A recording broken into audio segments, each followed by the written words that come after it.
My name is Jo Hudak, and I'm the secretary for the Villages chapter of the Florida Native Plant Society. Our presentation today is Gardening for Wildlife by Brooke Moffis. Before we get started, I just wanted to review a little bit of information. For anyone who is new to us, the Florida Native Plant Society is a state nonprofit organization. Their mandate is to support conservation, land acquisition, education, and research on native plant species, just to name a few things. The Villages chapter is one of 37 state chapters. And so if you are local and you want to join us, please select the Villages chapter. Your membership is tax deductible, and it runs from the time that you sign up. 30% of your dues comes back to our chapter to help support us.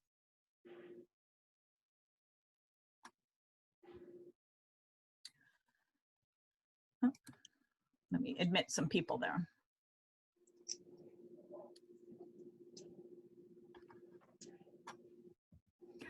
Okay, I did want to give a shout out to our sponsor, Green Owl Gardens. If you ever got to join us when we have our meetings in person at Big Cypress, Green Owl Gardens is our sponsor, and they donate 6 plants usually for our plant raffle. So we haven't been able to do that for a couple of months. But I see from their website that Green Owl Gardens is open to the public now from 8 a.m. to 3:30 p.m. Monday through Friday. And if you want to go there to see it, it's a beautiful place, or to buy some plants, they do ask that you follow CDC guidelines, social distance, and wear a mask when you're interacting with the employees.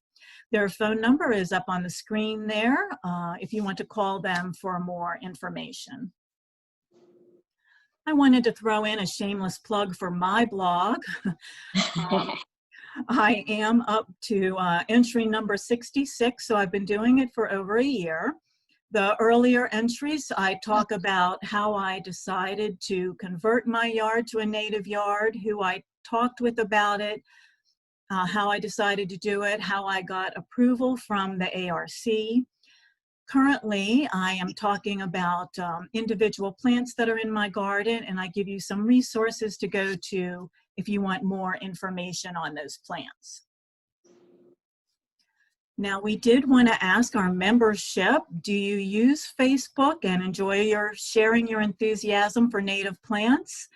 Our chapter would like to start a Facebook page, and so if you can volunteer and help us with that, we would really appreciate it.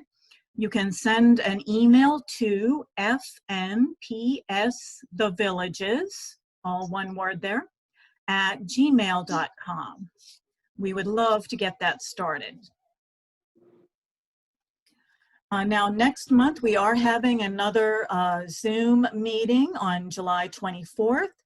It is Jarrett Daniels. I'm sorry, I have a misspelling on this slide. From the Florida Museum of Natural History in Gainesville. And the link for that meeting will be sent out about a week before. Now, throughout today's presentation, you can feel free to type your questions into the group chat. Look for the chat icon. It's probably around the bottom of your screen. That will open the group chat along the side of your screen. Appreciate it if you would choose to everyone from the drop-down menu and type in your question and hit enter to submit it. And Brooke is going to be answering those questions throughout her presentation.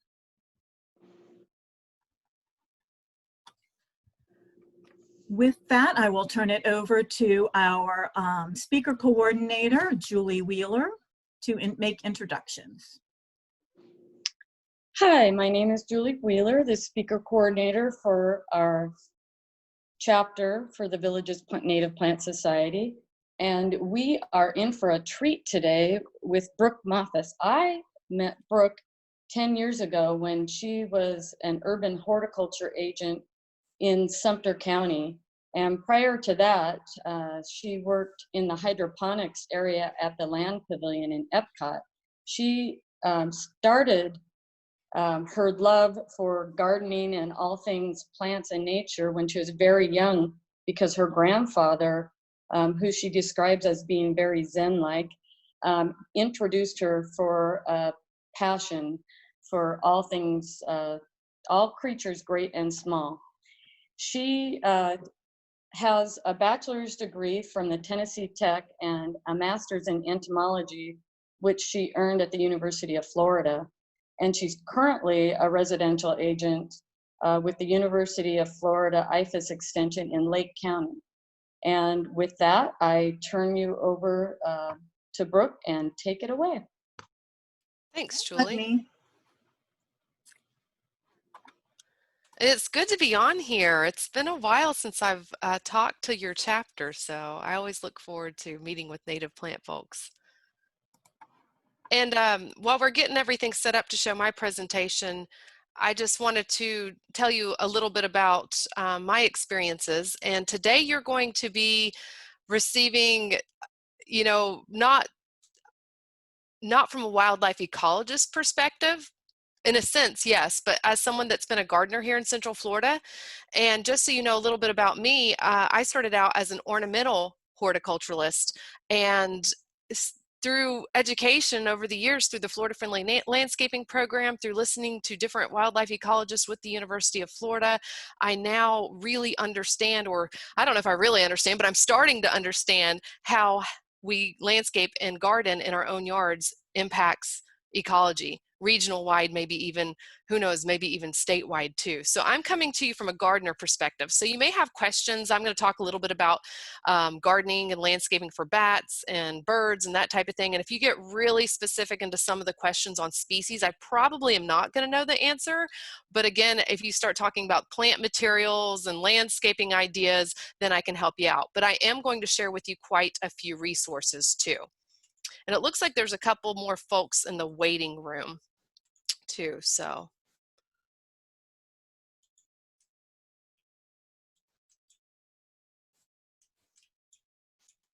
Okay, so I'm starting my slideshow now.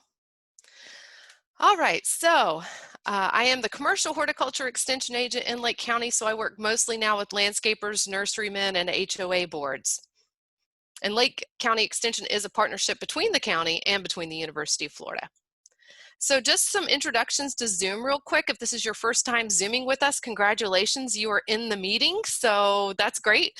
If you want to chat or ask a question, just hit this little thing that looks like a you know, little cartoon in the funny papers there that says chat, and then we'll answer the questions for you. So that's really all you need to know. Most of you, don't be offended if you are muted or if your video starts and we mute your video at some point if we have any type of you know, interruptions. So.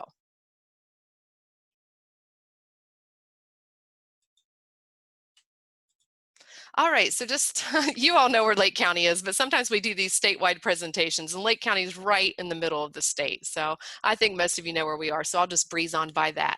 But today I'm coming at you from the 9 Florida-friendly landscaping principles with the University of Florida.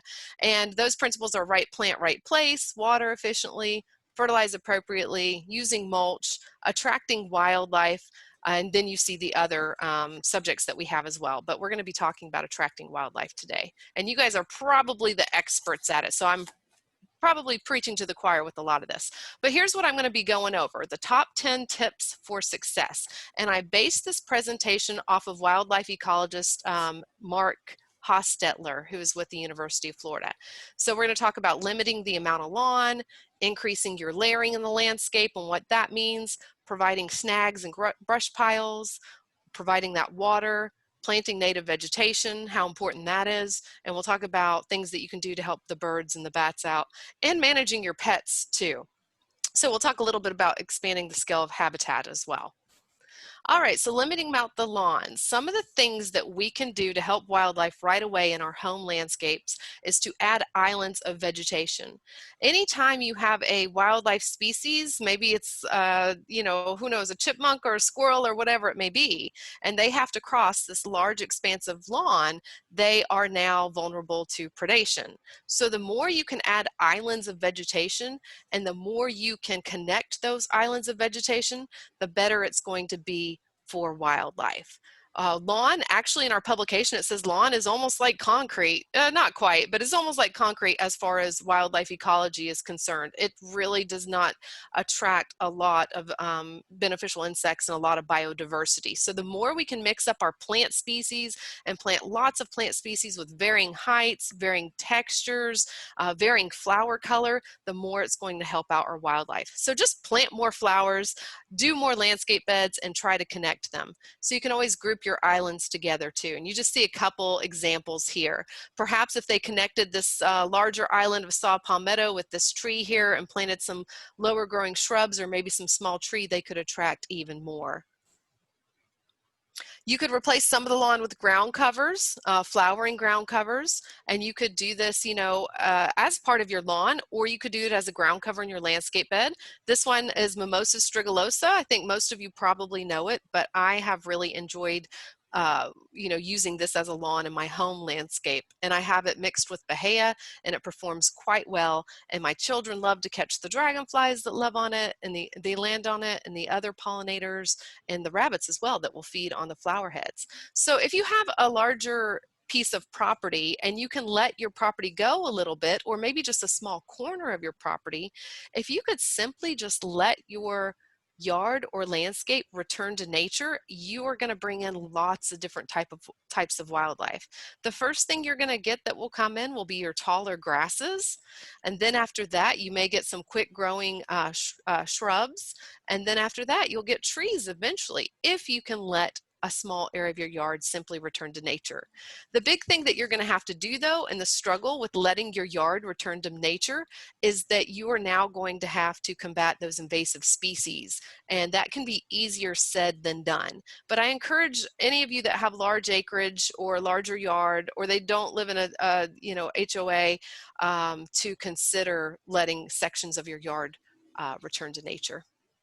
And then increasing vertical layering. So this is something that can be very beneficial to the wildlife because you give them more places to hide. And not just that, but you give them different types of plant structures for them to feed on, for them to build nests in, and for them to live and, again, hide from predators. So a lot of our landscapes, if you were to close your eyes and picture the typical Florida landscape, actually just close your eyes for a minute. I know we're on Zoom here and I don't know whose eyes are closed and whose, you know, are not, but picture the typical Florida landscape. What do you all see when you do that? Type it in the chat. Let's get some interaction going here.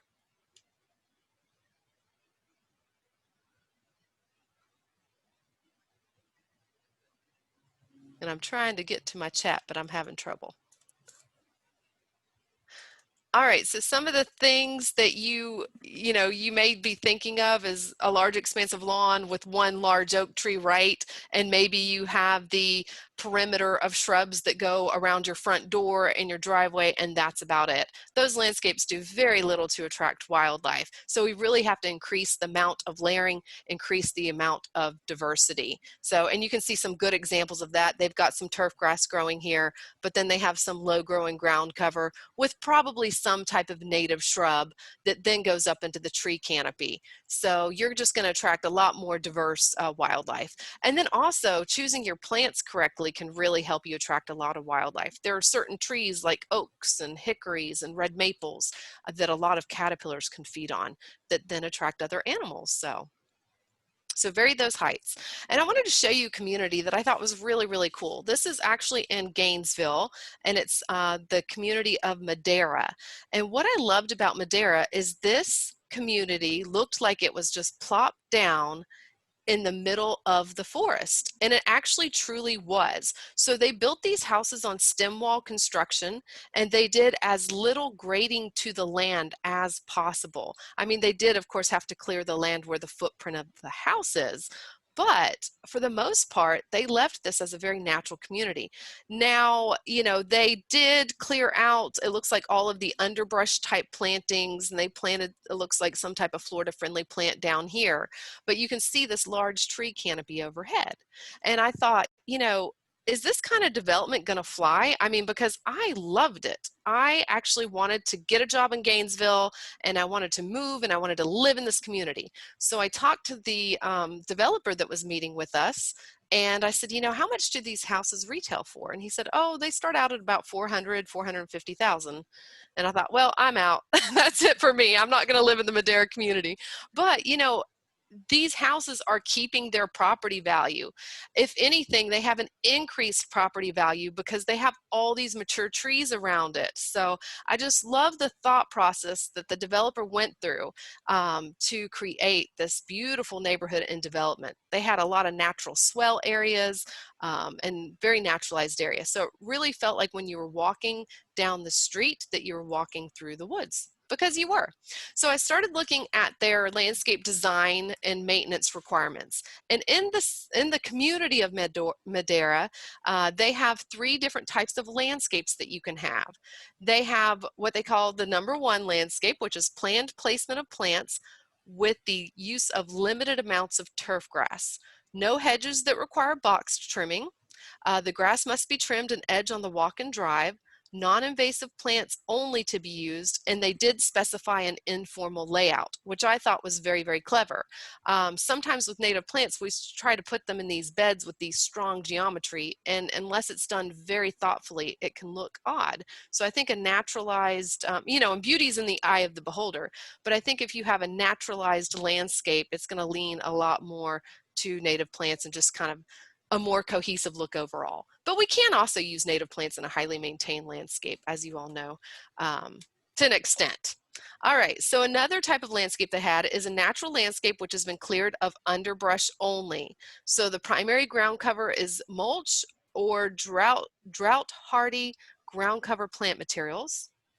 And they just said the property must be maintained to avoid growth of exotic pest plants, so your invasive species there, and the common weeds. And then the third type of landscape that they had is not cleared, and really the only thing they said is that invasive or harmful plants must be removed, and that's it. So you can see in their covenants and their maintenance requirements, they're really going for a naturalized community there, which of course is going to bring the wildlife in by the droves, right?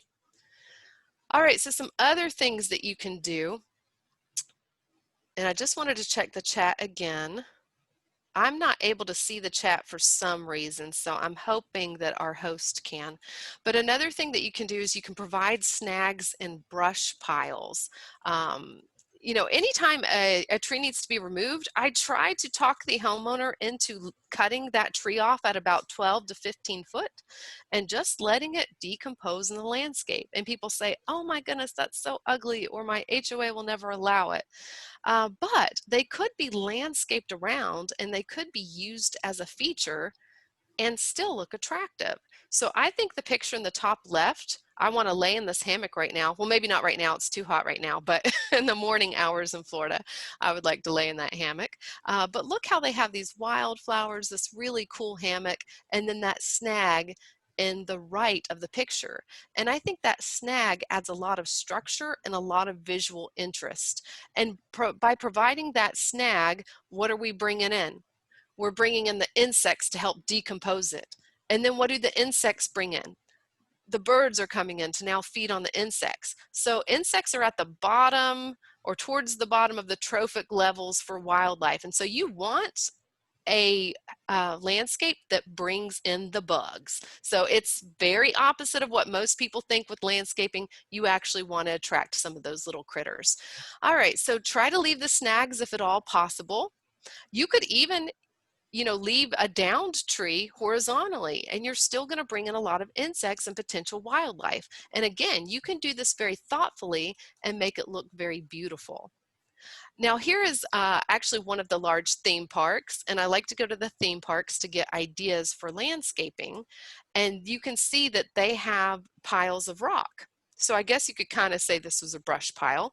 It can serve as hiding places for small animals, maybe nesting places for some birds. But anyhow, I thought they did it very, it's very clever because they have these piles of rocks, but they have put this large wire cage to keep them in place. And so in a sense, this brush pile of rocks actually looks relatively tidy. So when we're leaving those snags and we're building those brush piles, we are helping the cavity nesting birds out. And when we can leave some of the snags, that's really going to help the woodpeckers. And the woodpeckers are the main primary cavity nesters.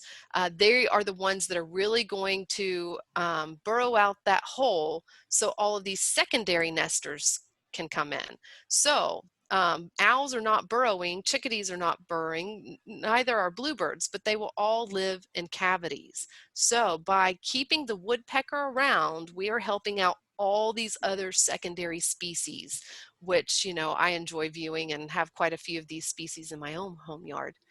So here's another thing you could do with the snag. You could always grow some type of native vine up it.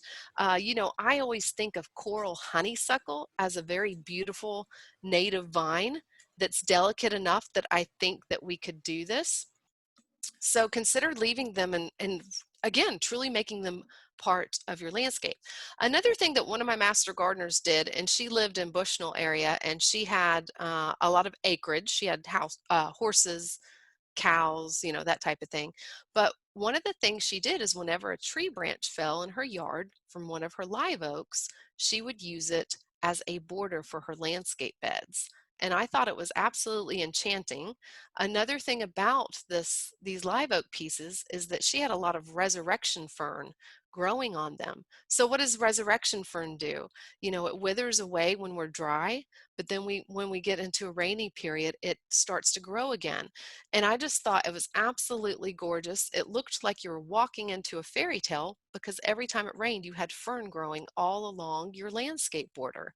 So, consider leaving those rotting limbs and trees in your landscape. Again, there's just another close-up shot of the landscape I saw at the theme park that was promoting wildlife. Oh, I do want to mention a comment here.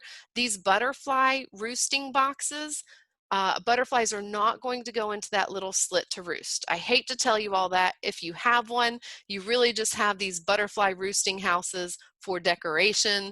They really do not use them. Butterflies like to roost in trees. They like to roost in shrubs and places where there's some, shade too. So anyhow, just wanted to throw that out there. Even though it's good in theory, it really doesn't help the butterflies. It's better just to increase vertical layering. All right, so another thing that you can do is you can, you've got to provide water. One thing that I think is so great about us living in the Lake and Sumter County areas is that we have tons of water all around us, whether it be a retention pond or maybe it's a small lake close by. We are able to attract lots of birds to our areas because of all of our water bodies. And we are a huge birding area if you look at us nationally. So we are a nationally recognized area for bird watchers. But anyway, so if you don't have a water body close by, of course you can do the bird bath. Most of our bird baths are built too deep though. They're built more for aesthetics and not necessarily for a bird. So keep that in mind. You want to make sure that your bird bath is no more than 2 to 3 inches deep in the middle. The bird will not use it. I have noticed that they like things very, very shallow, maybe even 1 inch to 2 inches in depth, are really your water features that are going to get the most use from a bird. So if you have a very beautiful decorative bird bath and you want to use it, I encourage you to maybe add something to the bottom. Maybe you could even do pebbles or something like that. Another thing that you should do too, just to keep the mosquitoes out at bay, is to dump them weekly. So this would make it hard to use pebbles unless you dumped your bird bath into some type of net or some type of strain type device that you could use when you're dumping your water. But you really do want to dump them weekly and refill. So it's a little bit of work. if you want to have a bird bath. And with your wood and with your concrete bird baths, you don't want to use cleaning chemicals. So maybe you just want to take a wire brush to it if you're getting some algae growth. But again, dumping them out weekly and just scrubbing them down with a scouring pad or, again, a wire brush is really going to help. So try to avoid using bleach and those types of things. All right, so other ways that you can provide water. Your butterflies need water too, but they actually are drinking their water mostly from the nectar when they're flying around. When they land on wet rocks or they land on mud puddles or something like that, they're actually trying to draw minerals off of that rock. And are they taking in water? Yes, absolutely, but they're getting most of their water from nectar in the flowers, but they will land on puddles and things like that. So one of the things that you can consider is a pondless water feature. We have one in the bottom right at our Discovery Gardens here at the Lake County Extension Office in Tavares. And what I love about this is it's a very low maintenance water feature because this little trickle just disappears down into the rocks and it stays very neat and tidy. We don't get a lot of sunlight hitting that pool of water down below. So we have a basin in the bottom and that water just flows down into that basin. And so that keeps things looking good.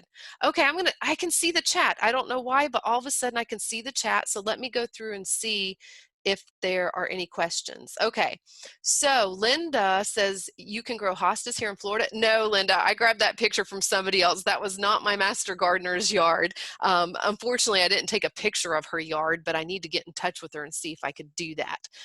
The other thing is, let me see. So no, we cannot grow hostas. So thanks for pointing that out. Let's see here. Palm trees, I'm not sure there was a comment about oh, they're talking about some of the things that they see in a typical landscape. So sorry guys, not sure why I wasn't able to see the chat box at first. So now I can interact with you more, which will make this go a little bit better, All right, so you can, okay, Steve's turnip seed says you can put a shallow planter tray on the ground. Absolutely, those terracotta planter trays, you can use those. You can fill them with pebbles and just a little bit of water, and you can have a nice little bird bath or puddling area for the butterflies too. All right. All right, so this little landscape I think is very beautiful. Planting native vegetation is another one of the major steps to a beautiful landscape that attracts wildlife. So you want to pick plants that are members of the plant community. So just because it's native to Florida doesn't necessarily mean it's native to our area of Florida. So think about using plants that are native to our area of Florida that are adapted to our local conditions. And this actually, I believe it was your chapter of the Florida Native Plant Society installed this landscape at the Oxford Community Building years ago. And I absolutely love this landscape. I believe Jim Davis was involved with it, who's the Sumter County Extension Director right now. But anyhow, so they used a mix of native plants and they said, hey, we don't want this on an irrigation system. We want to water it to establish it, and then we want to let it go. And that's what we did. And it looked really, really good for several years. So anyhow, some of the plants that we have features dwarf Walter's viburnum. We have weeping Yaupon Holly, which is the tall weeping habit that you all see. Then we have Gulf Muley grass, Yaupon Holly, and then we have one silver saw palmetto. So this gets into landscape design just a little bit, but when you are planting with natives, we get a lot of seasonal color and a lot of variability with our color. So just some things to consider is you've got to keep that landscape looking interesting throughout the year. If you want just a pretty landscape. So some of the things that we did, this is the summer month. So this is when this landscape could have been really boring, to be honest with you, but I think because of the mix of textures, it actually works really well. So here we have, and when I talk about textures, with plants, you can define things as either being fine textured, medium textured, or coarse textured. So your big, large leafed plants are your coarse textured plants. And of course, your fine textured plants are those that, they're very wispy in habit and very small. So here we have our dwarf Walter's viburnum. I would consider in this composition a medium textured plant. I would consider your weeping Yaupon Holly maybe a fine textured plant or fine to medium. And then we have a dwarf Yaupon holly over here that I think reads as medium in this picture. But then our Gulf muley grass reads as fine. And I think our silver saw palmetto reads as a coarse textured plant. So that's one way to keep your landscape design interesting, even when we don't have color, is to vary your textures. And you can have a lot of fun with this. So another point I would like to make is that this landscape looks very different in the spring, summer, and fall. In the springtime, you've got lots of white blooms on this shrub here. And then in the fall, you have lots of purple blooms on that muley grass. And in the winter, you'll have lots of red berries on your weeping yaupon. So I actually took this picture at, I would say, is the most boring. That's not really the best, the most descriptive. But it's the time when we don't have a lot of seasonal color. And I still think that landscape is quite attractive. So what I'm going to do, since you guys are the Florida Native Plant Society, I figure you already know a whole heck of a lot about these native plants. So I'm going to zip through the natives relatively fast, but some to consider that are important for our wildlife are Cercis canadensis, which is our redbud. One reason that this is so important is it's because it's one of the earliest flowering plants of the year for us in Central Florida. It may start putting on its flowers in February or maybe even end of January. And the honeybees and the native bees really nectar off of this plant. So that's why this one's really important. People get into trouble with this in their landscape when they plant it in the full sun, because we are at the southernmost range for redbud. So it really does best as an understory tree or planted in some part shade or maybe full shade, as long as the shade is not too heavy. And then if you do decide to plant it in full sun, and I'll be straight up honest with you, at our extension office, we have some redbud planted in our parking lot. I would not recommend it as a parking lot plant. This was before me. But anyway, one of the points I want to make, though, is we do keep it irrigated in our parking lot, and it still works really well for us. But you don't want to have to, use that much water. All right. So I should just say Yaupon holly in general. And a lot of people don't realize this, is that all of these forms of Yaupon holly, they are all the same species of plant. They are just different cultivars. So this one can be really important because of the berries it produces and also the flowers. I really see the honeybees and other native bees nectar off of my dwarf Yaupon holly in the spring. And then if you get the weeping, you may get some of those berries too that the birds will feed on. But I love the thought that this is all one species. So you can take one species and you can select for different characteristics, and you can get a meatball. I call it the meatball shrub, the meatball, Ilex vomitoria, or you can get the weeping Ilex vomitoria, or you can get the standard Ilex vomitoria. So anyhow, I just always think that's fascinating, that you can get so many different variations from one species. And then beautyberry, most of you probably know this plant too, but beautyberry is just a great landscape plant because it retains those clusters of berries on it and holds them throughout most of the year. We actually had a master gardener here in Lake County that limbed her beautyberry up and she turned it into a standard. And what we mean by standards is she turned it into a small tree that had one trunk that all bushed out at the top. And I didn't know what she was doing. I thought it was kind of crazy, but lo and behold, it looked absolutely gorgeous. So another thing I found, if you want to make this part of a more maintained landscape, is you could either prune it like that. You could prune it into a standard where you have one main trunk with a big bush coming out. Or you could cut it down hard every single spring to allow for it to become nice and bushy and compact. Because I think one of the things that turns people off from this plant in the landscape is that it can get leggy.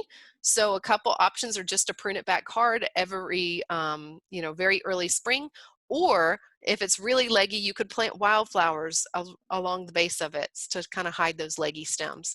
So it can take full sun, it can take shade, and it can take variable soil. It can take very poor soil as well. And then we have wax myrtle too, which I think is really an underutilized small tree in the landscape.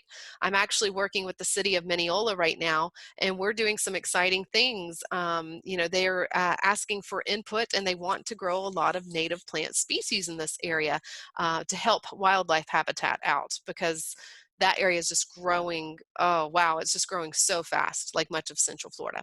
But wax myrtle is another one. It's great for berries and nesting birds.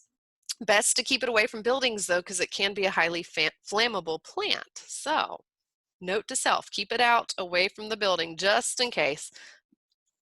All right, elderberry is another great plant for insects.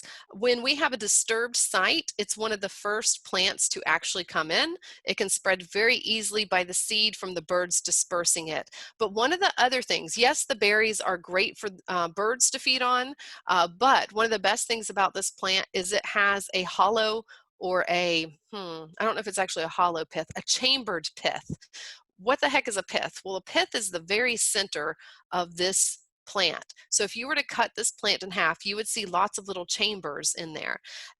So I'm trying to think of something else that I could describe it, but I just can't think of anything else to describe it right now. But anyhow, but you would see all these little chambers. And so the native pollinators love to go in there and lay their young.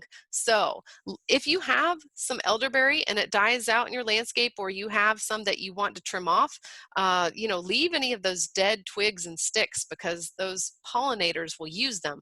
You could even turn them into one of those native bee houses as well. You could take a big group of their stems, tie them together, and make them decorative. So another plant that is one of those first species to come into a disturbed site is the southern red cedars too. So this is great for nesting and fruit for the birds as well. Can get quite large, so just know that before you plant it. Can get and this is mature spread 20 feet. It can get bigger than that. So then one of my favorites is Chickasaw plum or Flatwoods plum. And actually, I've got a mistake on this slide. What is my mistake? Let me see if you guys know what my mistake is in this slide.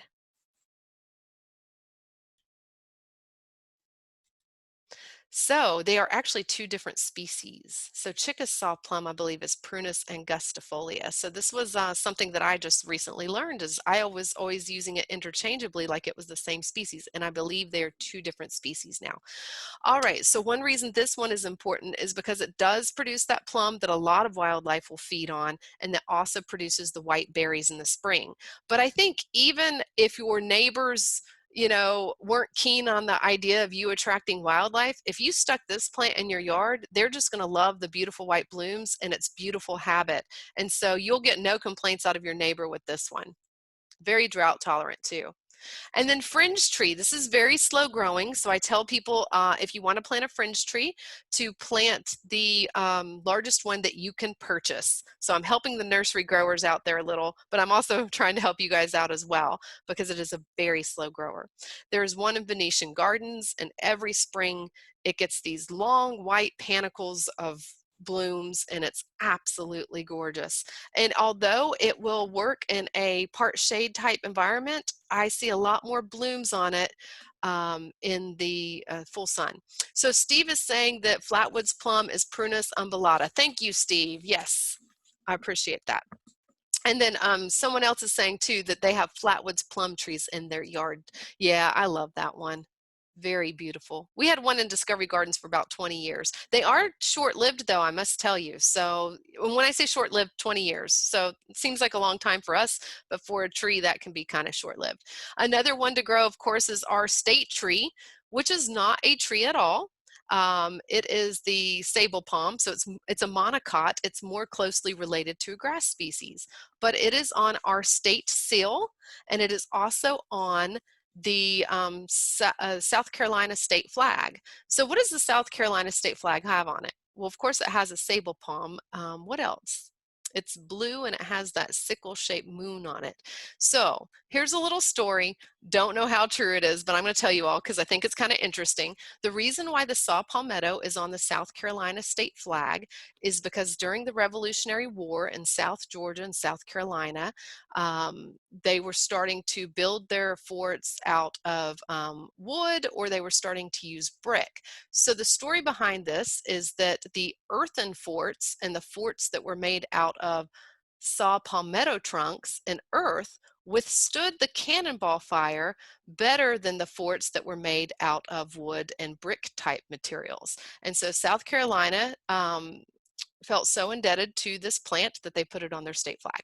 So again, I don't know how true that is, but I think it's interesting, and there may be some truth to it. Why else would South Carolina have it on their state flag? But anyhow, I think it's a very let me go back. I think it's a very underutilized species in the landscape, although I'm seeing a lot more out there.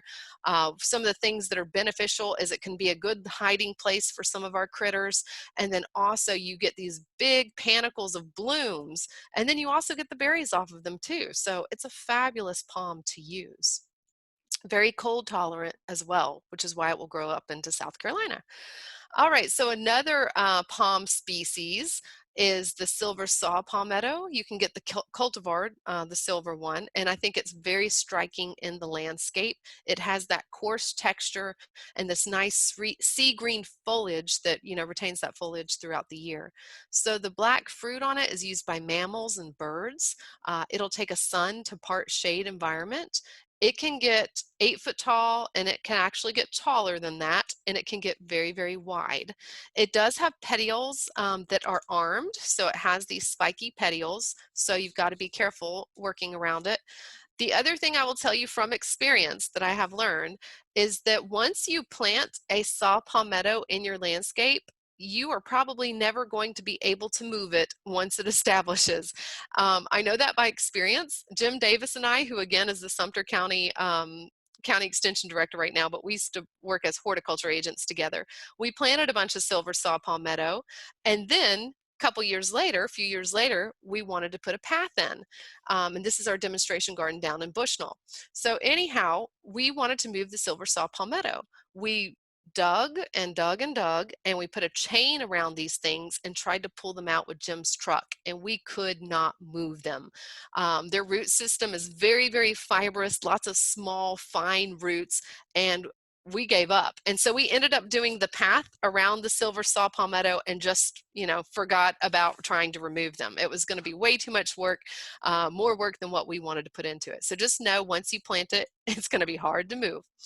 Another one that is very nice is our firebush. Now there are non-native species of firebush, so you really want to make sure that you get the right species. Hemilia patens or Hemilia patens, I've heard it pronounced both ways. This is the one that you're looking for. It gets these orange and red tubular throats that the hummingbirds will nectar off of, and it also produces berries that birds will feed on as well. So they do great, you know, in most Central Florida yards. They will suffer from a frost and freeze, but one of the things I enjoy about them is you can limb them up into a small tree, or you can cut them and maintain them relatively low, but they grow very quickly every single year. And I bet a lot of you guys already have this plant, and maybe a lot of the plants that I'm talking about too. But it's very tolerant of a wide range of soils, and it will do full sun to shade. Wow, this plant is just, you know, I love a plant that will let you prune it however it wants, and it will, I mean, however you want, I should say, and it will also survive pretty much any condition you put it into. So love those tough plants. And then this one is coral honeysuckle. I mentioned this earlier. This would be a perfect vine to grow up a snag or some type of delicate arbor in your yard. So it does have some fruit for the birds, and it has the red throat for the hummers. It's very drought tolerant, but I find that this plant goes by the old Florida gardener saying. Some of you may have heard it. I learned this from the Sumter Master Gardeners, and that is the first year it sleeps, the second year it creeps, and the third year it leaps. And that is so true. I'll say it again because everybody loves that little saying.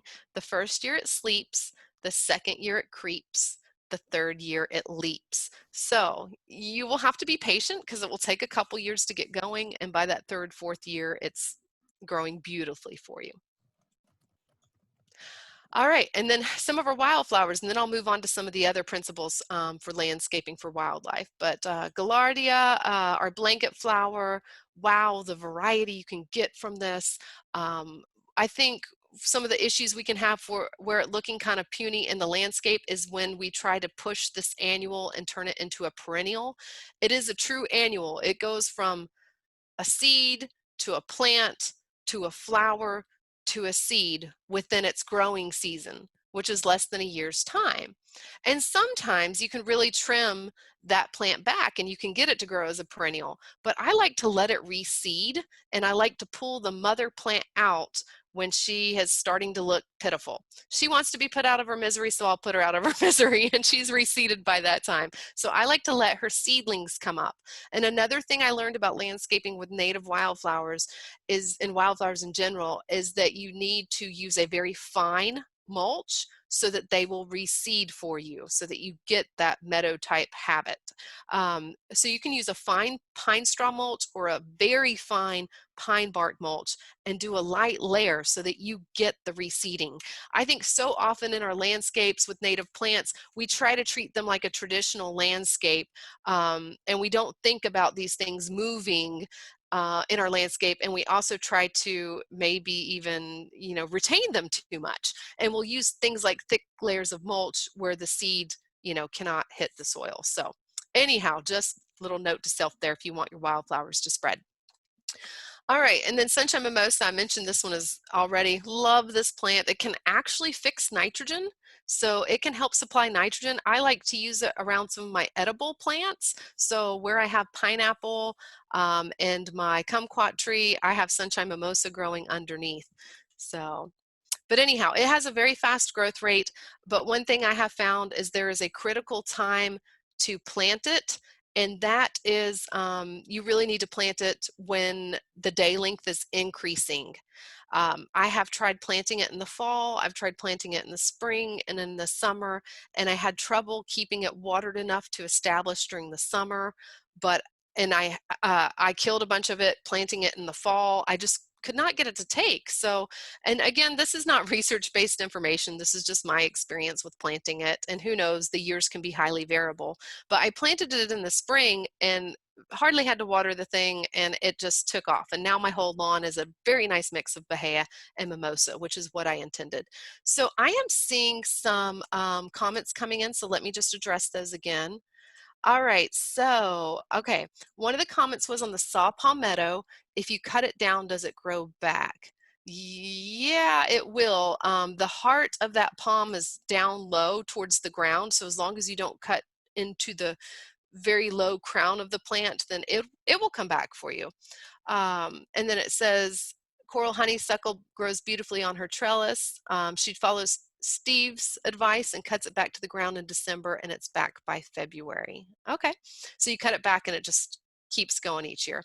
And then Steve is saying to use a light layer of degraded pine straw mulch. Yes, thank you, Steve. All right, let's see. Another question we have from Margaret. Will the blanket flower grow around an oak tree where there's lots of roots? It is probably too much shade for it around an oak. So you'd want to make sure that it gets more sun. Unless your oak is very high and very lifted, then I think it would be fine because it'd get a lot of bright filtered light possibly. So, but you may want to think about using another plant. All right, passion flower is another native that we can grow that so many of you I'm sure are familiar with again, but the Gulf fritillary caterpillars will feed on it, and the zebra longwing caterpillars will feed on it. And it's so funny because it happens every so often, more than I wish it did, but every now and then I'll get someone that has a butterfly garden and they will come into our office and say, there are caterpillars eating all of my plants and defoliating them. And I'm like, congratulations, you now have caterpillars that are going to pupate and turn into chrysalises, or chrysalis, and then butterflies. So anyhow, I always think that's funny. And then the light bulb goes off and they're like, oh yeah. So it happens every so often. Enough for me to mention it.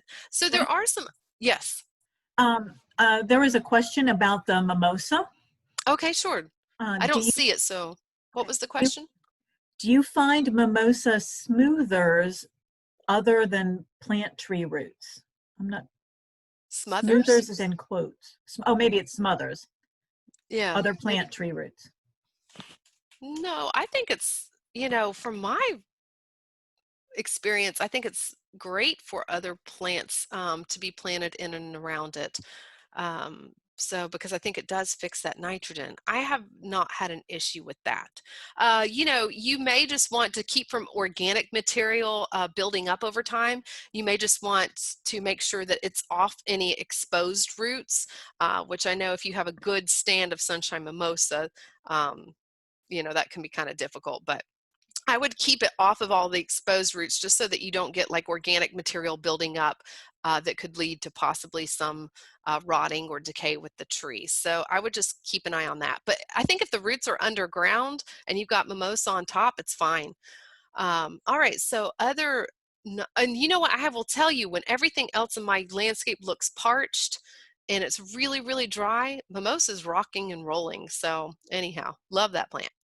All right, so there are some non-native plants that are also good for pollinators. So, and I like to promote these because they're good for us too, and they're fun to use in cooking. And those are your herbs. So things like fennel and dill and parsley are great host plants for black swallowtails and some of our other butterflies. And then another thing that's really nice about a lot of these plants is they produce this umbel-shaped flower. And when you hear the word umbel, it should make you think of umbrella. So think of this platform. You have all of these clusters of small flowers that are combining into this platform, making it very easy for pollinators to land. And also know that if you plant for the pollinators, you're planting for the wasp too. So wasps can be pollinators too. So, you know, we tend to always want to just attract the pretty things to our landscape, but you know, even some of those that are not so pretty or may sting occasionally still have their place. So this was actually at a picture from the demonstration garden in Sumter County. And so this is at the Bushnell Extension Office. And I really like this landscape. It's almost all native here. There are a little bit of knockout roses, which are non-native. But once you go down this trail, this is like a bog garden over here on the right, and they have some wildflowers growing along the edge. Then we have some longleaf pines planted on the left side that are very tall now, and they've been limbed up. I can't believe how fast pines grow. Then we have a cypress tree in the middle here. But some of the things I really like about this landscape is we ended up going to a fine pine bark mulch, I should say. We were actually mulching a little too heavy at one point. But the other thing I like is that everything is very naturalistic. So we, you know, planted plants in odd numbers. We planted them in like plants in mass, and then we added this sidewalk here. Actually, the sidewalk existed first, and this is the sidewalk I told you we wanted to move and put it through the silver saw palmetto, and we decided that was a bad idea.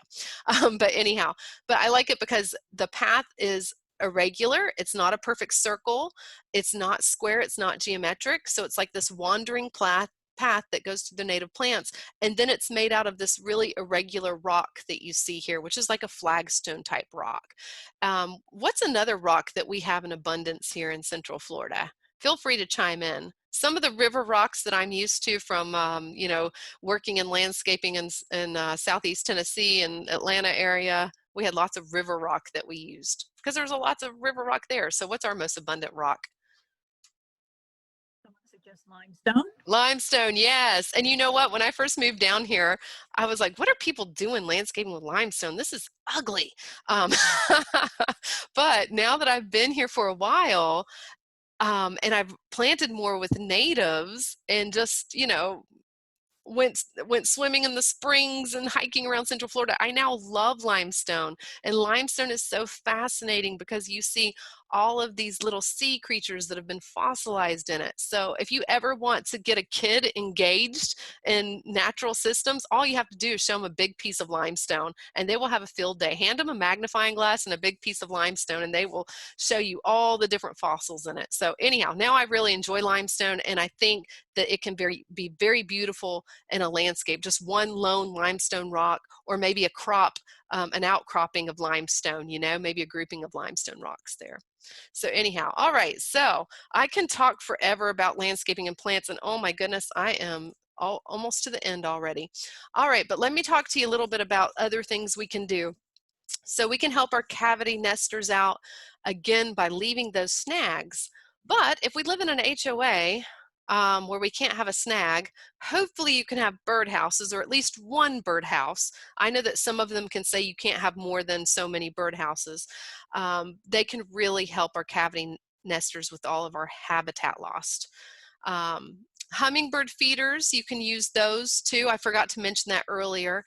You want to clean them out once a week if they're cloudy, and do not use bleach in them. For your other feeders that are not wood or cement, you can use 1 part bleach to 10 parts water, so a 10% bleach solution there to clean your feeders. But let me get into more specifics about birdhouses. Oh, also, I want to let you know that I put a link to all of these all of my publications that I used to develop this presentation into the chat box. So if you guys take the chat box and scroll all the way up to the top, you will see those links in there, and they're very, very helpful. So one thing that I did not know until I really started falling in love with our Florida ecology and species is that to attract birds, you really have to know the species that you want to attract. This is going to determine the height and depth of that birdhouse. It's going to determine the size of the entry hole, the height at which the birdhouse is mounted, and the surrounding vegetation. So you actually have to think bird first. You can't just stick a bird feeder out there and hope that a bird comes to it. Maybe they will, but maybe they won't. So let's increase your chances of a bird actually visiting that birdhouse. So this is all in the flyer that I put in the top of the chat box, but you have the eastern bluebird. The width of that birdhouse needs to be about 5 inches. The height of that birdhouse has to be about 9 inches. The entrance sides needs to be 1.5 inch diameter. The height above the floor of the hole needs to be about 5 inches. And the height of the house, as far as where you have it mounting, needs to be 4 to 8 feet. That is pretty darn specific, right? And that really surprised me. I just thought you stuck a wood birdhouse out there and voila, you're going to get birds, but not the case. If you want to attract a red-bellied woodpecker, the width of the hole needs to be 7 inches. The width of the birdhouse needs to be 7 inches. The height needs to be 15 inches. The entrance size, 2 inches. The height of the entrance above the floor, 10 inches. And the height of the house needs to be 20 to 40 feet up in the air to help that woodpecker out. Now, with all of our extensive development that we have going on in Central Florida, we're really doing a number on the cavity nesting birds. So anytime you can leave a snag or put a birdhouse in, please, by all means, do that. So the document that I'm sharing with you has this breakdown, but for several species of birds. Just some other things to mention is these highly decorative birdhouses are not going to attract any bird, although they look really pretty. It might be best inside of your home. It's probably only going to attract wasps and other pests, but you don't want to have any perches. None of our native birds actually use a perch, so don't do the little stick with the perch on it. Don't use fresh paint or oil. They're not going to be attracted to that. What are they attracted to? They're attracted to old rotting snags left out in your yard or the woods. So you want to make it look as natural as possible and build it out of natural materials. So, but you have to provide ventilation and a roof overhang as well, and drainage too. And then bat houses, I'm going to see if I can play this all for you. Let's see if this works.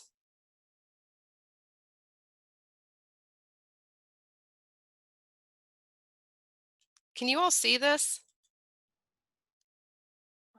I'm not seeing a video, no. You're not seeing a video? Oh, darn. All right, I'm stopping. I think I'm stopping anyway. Okay, let me get out of this and then I'll get back into the presentation. I was afraid it wouldn't work. We All still right. see the bat house slide. Okay. All right. Well, I tried. I'm still learning a few things about Zoom. All right. So bat houses can get very specific too. And we have the Brazilian free-tailed bat that uses bat houses in our area. And there's another bat too that will use bat houses in our area. But you have to build these to certain specifications as well. And so just, follow along with that document that I posted earlier. You have to make it, the chamber's 14 inches wide and at least 2 feet tall. The entrance needs to be 3-inch wide to each of the chambers, I should say. The actual or bat house needs to be about 14 inches wide. You would cut grooves into the woods because the bats need a place to hang. And then you need to caulk all the seams as well. So there's, no pressure treated lumber. There's more tips like that on attracting bats. You want to mount them on poles, not on buildings, and you never want to mount them in a tree. So you actually want these to be wide out in the open because you don't want any predators to be able to get to that bat house. That would be a field day for a snake or some other type of predator. So you want to put it on a pole, out in the middle of an open area. And it needs to be about 12 feet off the ground. Bats need to be at least a 1/4 mile close to water. So to keep that in mind. And I'm talking about a retention pond that retains that water throughout the year, or a small lake or large lake for that matter, but it needs to be a 1/4 mile away from a body of water. And if you get no activity in your bat house, you move it or you paint it. So where we are in Central Florida, we can get really hot in the summer. So it would be a good idea to paint your bat houses that are in full sun a light color, like maybe a white or a light gray. So, and it can take bats sometimes 3 years to find that house and to really use that house. My neighbors have a bat house, and it's very enjoyable to have my cup of coffee in the morning and watch the bats fly back from their night of feeding and skim across the lake before they enter into the house. So that bat house actually gives me a lot of enjoyment. And then I like to watch them come out in the evening too. All right, so other things that you can do is to remove invasive exotics.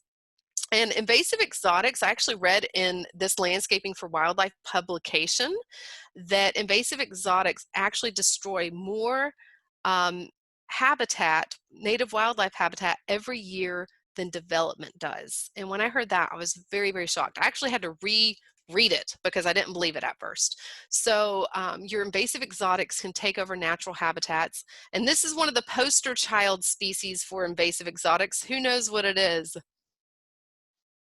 We have it in Lake County. I have had it in my yard multiple times and have to keep pulling it out. This is actually Brazilian pepper. So, and guess what? The beekeepers love it because it's a great nectar source for their honey bees when it blooms. But we're trying to get through to the beekeepers and saying, don't, it is not worth it. Let's plant some other flowering plants. So anyhow, and I shouldn't lump all the beekeepers together, but some beekeepers really, really like this. So we're trying to get them away from encouraging this because it is a native or an invasive plant that will outcompete, and you'll get just big stands of Brazilian pepper. All right, so another principle is actually to manage your pets. The Humane Society, the Audubon Society, and the American Bird Conservancy all say to keep your cats inside. Domesticated cats should be inside. They should be indoors or in screened structures. So my poor mother, she loves attracting birds to her yard, but her cat's an indoor-outdoor cat. So Bernard, this big tomcat, kills his fair share of birds a year. And so in a way, my mother is just, hopefully she never listens to this presentation, but anyway, she's just ringing the dinner bell for that cat to feed on. So all these organizations say, leave your domesticated cats indoors. And also don't release pets into the wild. I think we all know about that through the Burmese python that's going on in the Everglades. So just because it's small in an aquarium doesn't mean it's going to stay small if you release it. And people, don't want to kill them. So every so often, some of the agencies will do a pet amnesty day where you can turn in things like pythons or whatever other interesting pets you may have instead of releasing them into the wild. And then another thing is to reduce your pesticide use. In my home landscape, I rarely ever use pesticides. I might use an herbicide every so often to keep the weeds under control, but I rarely reach for a pesticide. But I think one of the things that you have to do in order to do that is you need to get out in your yard often, and you need to, what we call in the industry, scout your plants. So you want to look for pest problems, you want to look for disease problems. And if you can catch them early, you may not need to reach for that pesticide at all. If you do need to use pesticides, Be very cautious around your pollinators. You're only going to want to spray them in the evening when the pollinators are not on the plants. But again, I would encourage you to do other things to try to control those pests. Hand smash them, as gross as that sounds, or prune them off of your plant and put them in a bag and let them cook in the sun. You know, try to refrain from using the pesticides. And consider again that almost all of your wildlife eats insects, your reptiles, your amphibians, and your birds. And again, they're that bottom trophic level for a lot of other species. So if we eliminate insects, we're eliminating lots of other species in our yard. So anyhow, if you have to treat your lawn, say you have a St. Augustine lawn and you have chinch bugs, do a spot treatment. Don't let someone come in and blanket your whole entire lawn with pesticides. Treat the spot and treat 5 to 10 feet out from the border of that spot to get chinch bugs under control. And don't treat the rest of your lawn, because if you treat the rest of your lawn, you're killing everything, and you're killing your predators, because there's a whole little war going on in your lawns and in your landscapes every single day that we don't see because we don't look at things at a very small level. So there are tons of predator insects that actually feed on chinch bugs.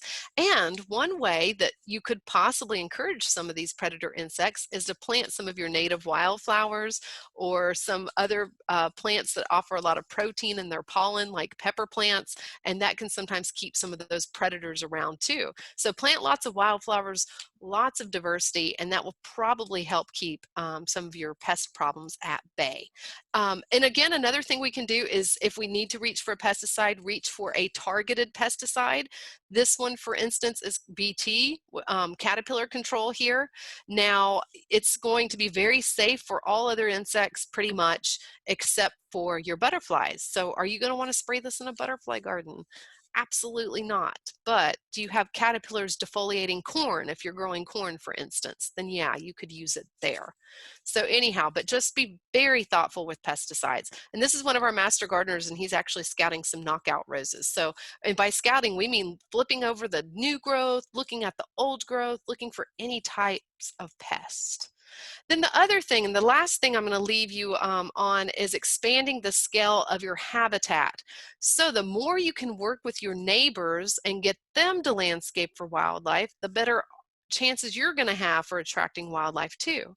Our wildlife need large patches of habitat. And one thing I would love to get started, if you guys are interested and we want to form a team to try to get this going, who knows, you never know where this could lead, but the city of Austin does a neighborhood habitat challenge.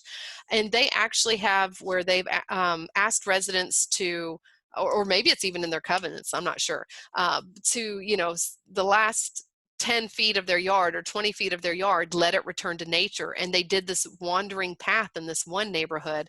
And so it may look messy to most of us, but if you want to bring wildlife in, this is really what it needs. So you could always maintain your front yard really, you know, a little more higher maintenance, and let your backyard return. And if your neighbors do that too, we could actually get some wildlife corridors going to where they could travel.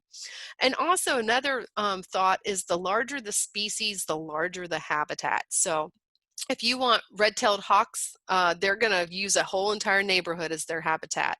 A Carolina wren may only use 1 or 2 backyards. So the larger the habitat, the larger the animal species and biodiversity we're going to introduce. So I just wanted to leave you with a couple fun things that I've encountered in my yard. Fortunately, we have a retention pond in our backyard, but it's been there 40 years, and it's very naturalized. We get so much enjoyment. It makes our backyard. People come into our house and it looks like this traditional ranch style Florida home, which is fine. And then they walk into our backyard and they say, oh, wow, you know, and we love it. So some of the things that we encounter are things like this. I believe this is a yellow-eared slider here. And my husband was removing some of the cattails out of the lake, and this female just came up and started laying eggs, and we all got to sit there and watch her, and it was really cool. Great education for my kids, and just helps me feel in tune to the natural world. Another thing that we've had this year too is the black-bellied whistling ducks. I don't know if you all have experienced their populations this year, but usually they're seasonal and they migrate, and they don't come every year. But this year I've seen a lot of black-bellied whistling ducks around our area. So, for me, I have to attract that wildlife because I need to chill out. And my Zen-like grandfather that was mentioned at the beginning, um, you know, every now and then you see those memes on Facebook or social media, and it will have a picture of a bench, and it says, if you could sit next to anyone and talk to them that has ever lived in the history of the world, who would you sit on this bench with for an hour?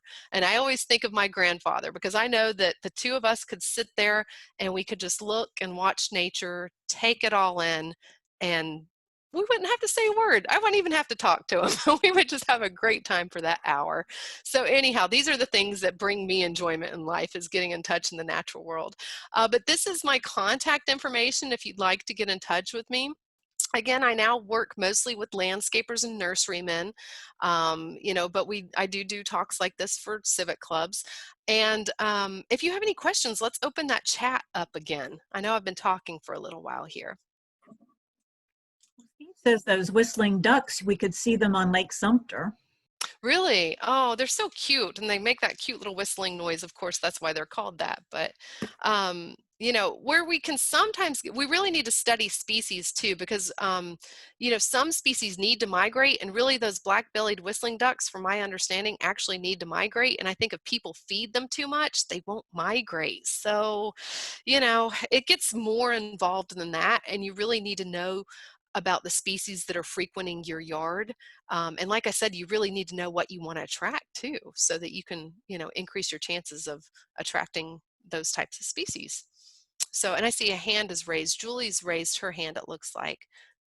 Julie, if you want to unmute, you can ask that question. I was just clapping. Oh, you were thank you. I wasn't used to a virtual clap, so thank you. Oh my goodness. Oh, that's so funny. I know we're all still trying to adjust, right? So. And I'll say, Brooke, where I moved, it was a brand new neighborhood, and there was nothing here when I moved in. There was barely even an anole.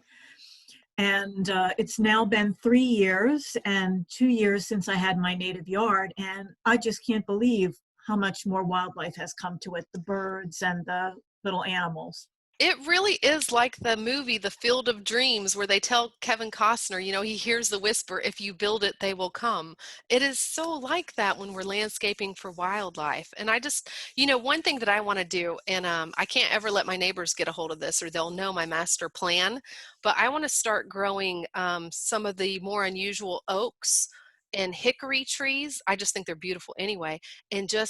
Or maybe I'll just go and buy them from a native plant nursery and just start giving them to my neighbors and just saying, oh, I got this tree and would you like to plant it, and, just to try to reforest our very bare open lots that we have.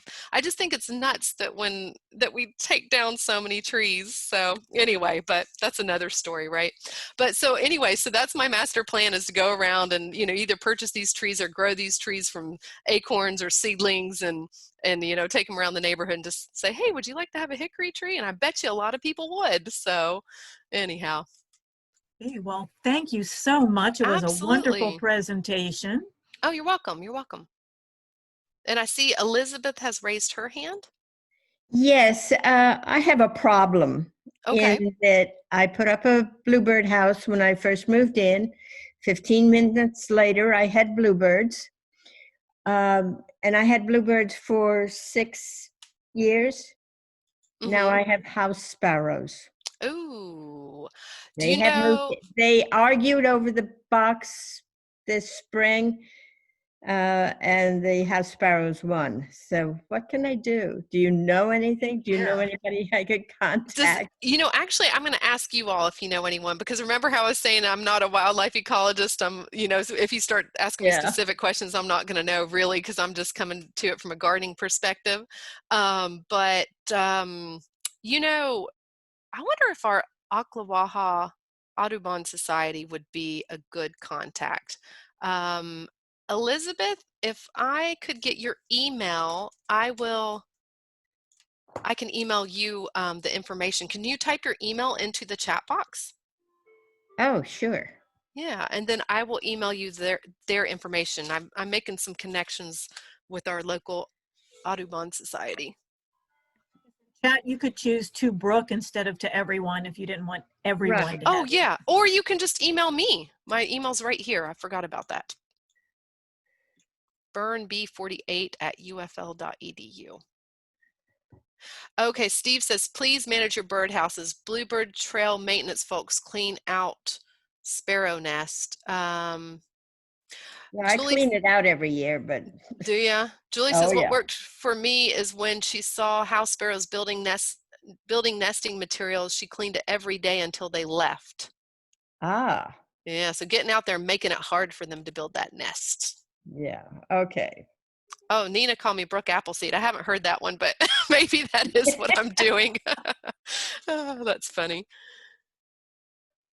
Okay, but yeah, if you'll email me that question and then I'll forward it on, because I don't know, but that's a good recommendation from Julie, I think. Just staying on top of cleaning it out to get rid of them. Eventually they'll give up and move on. At least that's the theory. All right, everyone. Well, I guess we will end the meeting here. Was there anything else that needed to be presented by the host? No, we just want to thank everyone for joining us, and we hope to see you next month. Will also be a virtual meeting. Yeah, that sounds exciting. That's Jarrett Daniels, right? As your next speaker? Yes. Yeah, okay, yeah, he's great. All righty, y'all. Well, I will leave the meeting, and I wish you all happy gardening and enjoy that wildlife.